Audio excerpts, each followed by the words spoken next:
అలా నిలబడినందుకే ఈ రోజున మన గౌరవ ప్రధానమంత్రి గారి సారథ్యంలో ఈ ప్రారంభోత్సవాలు కానీ శంకుస్థాపనలు కానీ అది దక్షిణ కోస్తా రైల్వే జోన్ కావచ్చు, కృష్ణపట్నం ఇండస్ట్రియల్ పార్క్ కానీ, గ్రీన్ హైడ్రోజన్ హబ్ కానీ, అనకాపల్లి బల్క్ డ్రగ్ పార్క్ కావచ్చు, 6 కొత్త రైల్వే ప్రాజెక్టులు కావచ్చు, వీటన్నిటిని వచ్చే పెట్టుబడి దాదాపు 2,10,000 కోట్ల రూపాయల పెట్టుబడులు, 7.5 లక్షల మందికి ఉపాధి అవకాశాలు.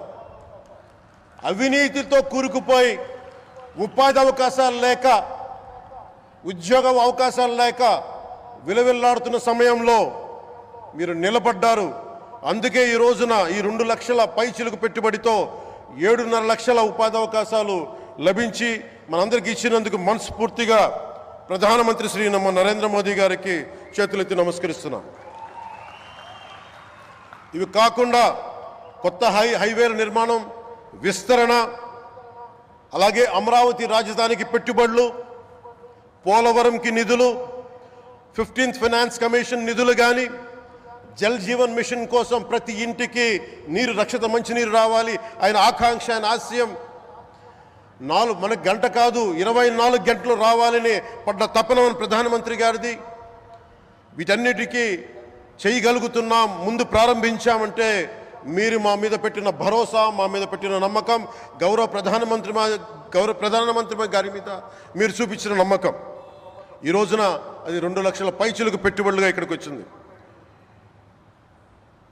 ఎక్కడో మన మారుమూల గ్రామాల్లో 70 సంవత్సరాల పాలనలో గ్రామాలకి రోడ్డు లేదు. ప్రధానమంత్రి సడక్ యోజన కింద ఈ రోజున మనం మారుమూల గిరిజన గ్రామాల్లో కూడా రోడ్లు వేయగలుగుతున్నామంటే దానికి ముందుండి మాకు వెన్నుతట్టి మాకు నిధులు సమకూరుస్తుంది నరేంద్ర మోదీ గారు. భారతం అభివృద్ధి పదంలో ఎందుకు చేశారు ఇవన్నీ అంటే, భారతదేశం అన్ని రాజ్యాలు, అన్ని రాష్ట్రాలు ఏ ఒక్కరు కూడా అభివృద్ధిలో వెనకపడకూడదు.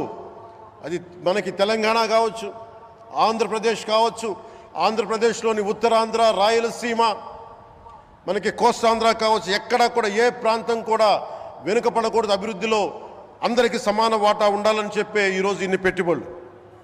ఈ మోదీ గారి సంకల్పానికి, సహకారానికి, ఆయన గైడెన్స్కి మనస్ఫూర్తిగా నా కృతజ్ఞతలు. 5 ఏళ్ల అవినీతి, అరాచక పాలనలో ఆంధ్రప్రదేశ్ అంధకారంలో కూరుకుపోయినప్పుడు ఆ రోజున మన ముందుకొచ్చి మేము ఎన్డీఏ కూటమితో మనం నిలబెడదాం, ఆంధ్రప్రదేశ్ ప్రజల ఆకాంక్షలు నిలబెడదాం, అభివృద్ధి పదంలో నడిపిద్దామని చెప్పి ఆ రోజు ఆశాజ్యోతిలో నిలబడ్డారు. అసలు అభివృద్ధికి ఆస్కారమే లేదు ఆంధ్రాకి అనే స్థితి నుంచి అభివృద్ధి అంటే ఆంధ్రానే అని చెప్పుకునేలా గౌరవ ముఖ్యమంత్రి గారి నాయకత్వం, చంద్రబాబు గారి నాయకత్వంలో, ప్రధానమంత్రి గారి నిర్దేశకత్వంలో, వారి సూచనలతో, సహకారంతో క్యాబినెట్ కానీ, మంత్రివర్గ సహచరులు కానీ, ఎన్డీఏ కూటమి ఎమ్మెల్యేలు కానీ, మేమందరం కార్యకర్తలు అందరం కష్టపడతాం. అహిర్నిశలు రేయం భవళ్ళు కష్టపడతాం. దేశ ప్రగతిలో భాగస్వామ్యులు అవుతాం. మేము ప్రధానమంత్రి గారికి అండగా ఉంటామని తెలియజేసుకుంటూ, ఆంధ్రప్రదేశ్లో ఉన్న ఆంధ్రాకి వెలుగుతో నింపుతున్న మీ నిండు హృదయానికి నా హృదయపూర్వక కృతజ్ఞతలు తెలియజేసుకుంటున్నాను. మరోమారు మీ అందరికీ ధన్యవాదాలు తెలుపుకుంటూ, నమ్మకం పెట్టారు. మీరు పెట్టిన నమ్మకానికి ఈ రోజున 2 లక్షల పైచిలకు పెట్టుబడులు తీసుకొచ్చాం. ప్రధానమంత్రి గారు ఉండటం వల్ల, సమర్థవంతులైన చంద్రబాబు గారు ఉండటం వల్ల మేమందరం నేర్చుకోవడానికి, పనిచేయడానికి సంసిద్ధంగా ఉన్నాం.